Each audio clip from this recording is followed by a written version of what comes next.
Hello friends, Shashi Agarwal channel के अंदर मैं doctor Shashi Agarwal welcome you all. Today we are going to understand the determinants of the induced investment.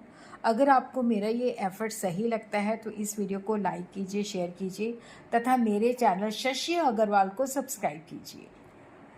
तो यहाँ पे हम देखते हैं कि जो इंड्यूस्ड का इन्वेस्टमेंट होता है कि जब हमें लगता है कि प्रॉफिटेबल अपॉर्चुनिटीज़ हैं तो हम ज़्यादा इन्वेस्टमेंट करते हैं।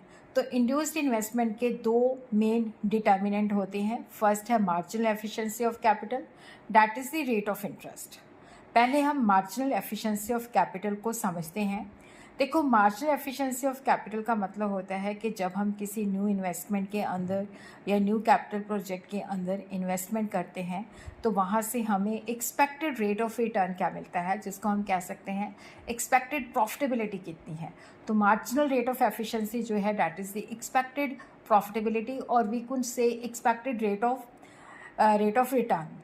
इसको इस तरह से डिफाइन किया है, marginal efficiency of a particular type of a capital asset is the highest rate of return over expected from an additional or marginal unit that if any type of asset. इसको हम simplify कर सकते हैं कि अगर हम 1 रुपया additional जो है इन्वेस्ट करते हैं तो उससे हमें एडिशनल जो रिटर्न मिलती है, जो हमें रिटर्न मिलती है that is marginal efficiency of capital, कि हमें एक्सपेक्टेड प्रॉफिट कितना मिल रहा है, एक्सपेक्टेड रिटर्न कितनी मिल रही है।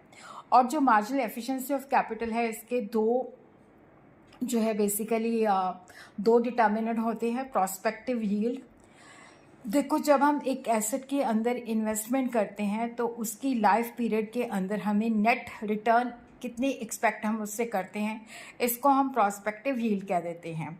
फिर उसके बाद सप्लाई प्राइस है, उसको हम रिप्लेसमेंट कॉस्ट भी कह देते हैं।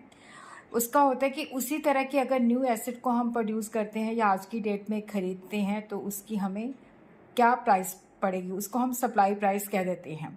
The supply price of a capital asset is the cost of producing a new asset of that kind, not the supply price of an existing asset.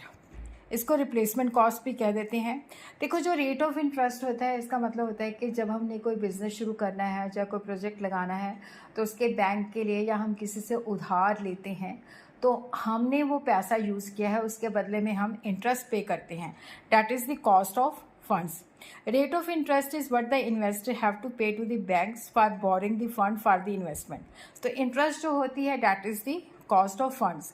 तो केन्स के मुताबिक जो इंटरेस्ट होता है वो सप्लाई और डिमांड के द्वारा डिटर्मिन होता है, और सप्लाई जो होती है शॉर्ट रन के अंदर फिक्स्ड होती है, इसलिए इंटरेस्ट जो होता है वो डिमांड के द्वारा प्रभावित होता है, क्योंकि ज़्यादा